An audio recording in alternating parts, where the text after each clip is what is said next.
Ça veut dire se subordonner aux salariés à la responsabilité la plus basse dans l'entreprise.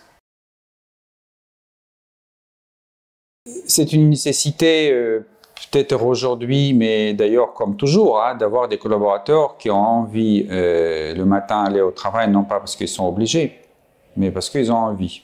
Ne pas, si on peut inverser ça, ne pas avoir des collaborateurs comme ça, avoir des collaborateurs qui répondent comment ça va comme un lundi et qui vient au travail pour faire le minimum syndical. Il n'y a pas beaucoup d'entreprises qui peuvent, disons, sans me dire prospérer, mais survivre avec l'engagement à ce niveau-là. Maintenant, il faut comprendre aussi qu'il y a un lien direct entre la nature du leader et du leadership dans l'entreprise et cet engagement.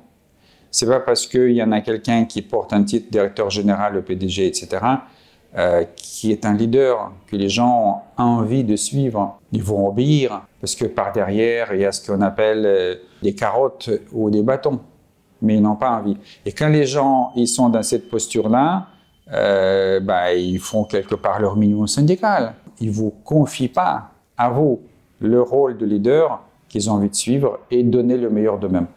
Voilà. Donc pour chaque entreprise maintenant, est à décider est-ce que c'est nécessaire pour eux ou non.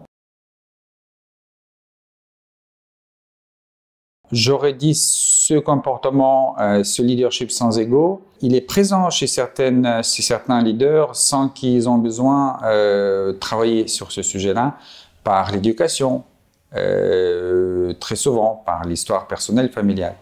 La majorité, néanmoins, l'expérience montre, ils ont besoin quand même du coaching exécutif pour travailler sur leur posture, sur leur ego, sur lâcher prise.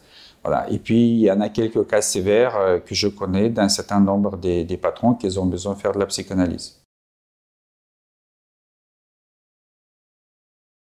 Alors, les choses, depuis 10 ans, ont bougé dans le sens qu'on a passé, quand j'ai étudié ces entreprises-là, pour mon ouvrage qui est paru donc en 2009, c'était les cas marginaux. Ils étaient les cas marginaux en France, ils étaient les cas marginaux aux États-Unis et ailleurs.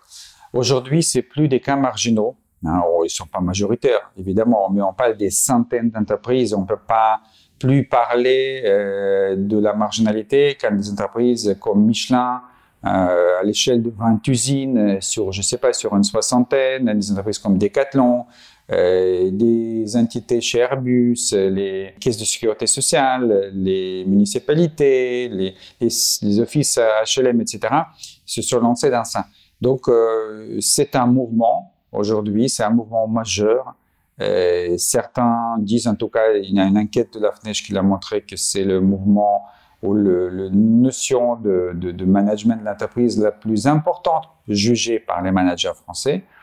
Voilà. Donc, je pense que c'est en marche, la libération est en marche. À dire à quel rythme ça se développera, est-ce que ça touchera la majorité d'entreprises, difficile d'être prophète.